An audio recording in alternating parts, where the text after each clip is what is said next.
the destruction of Jericho and the salvation of Rahab in the wilderness. The people of Israel had wandered for 40 years, guided first by Moses and now by Joshua, son of Nun. They crossed the Jordan River, journeying toward the promised land, the inheritance that the Lord had sworn to give to their fathers, Abraham, Isaac, and Jacob. Before them stood Jericho, a fortified city, mighty and feared by all the nations around. Its walls were thick, towering, and impenetrable to human eyes. But nothing is strong enough to resist the mighty arm of the God of Israel. Before the city was conquered, Joshua sent 2 spies to observe the land. They entered Jericho and stayed in the house of a woman named Rahab, a woman who, though living among the wicked, had her heart turned toward the one true God.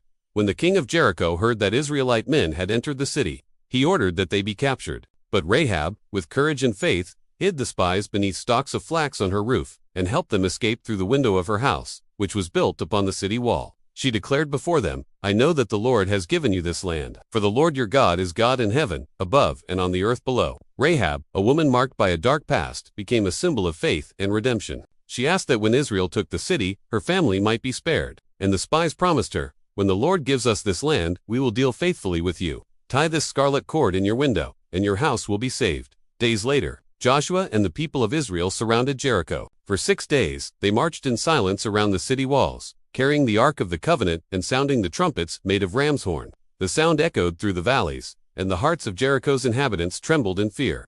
On the 7th day, they marched around the city 7 times. And when the priests blew the trumpets, Joshua raised his voice and commanded, "Shout, for the Lord has given you the city."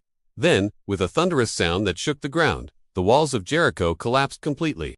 Dust and stone rose toward the heavens. The impossible had happened before the eyes of all. But among the ruins and judgment, a red cord remained visible in the window of a house. It was the sign of Rahab's faith. While everything around her fell, the promise of God stood firm. Rahab and all her family were saved, according to the word of the Lord. And that woman, once despised, was welcomed among the people of Israel, becoming part of the sacred lineage from which would be born King David, and generations later, the Messiah, Jesus Christ, the Savior of the world. Thus, from the ruins of a city came a testimony of grace. Jericho fell by faith, and Rahab was raised by mercy. For God does not see as man sees. Where the world sees a sinner, he sees a heart willing to believe. And where there is faith, there is salvation. By faith the walls of Jericho fell. And by faith, Rahab did not perish with the disobedient, for she had welcomed the spies in peace. Hebrews 11:30-31. What lesson do we take from this?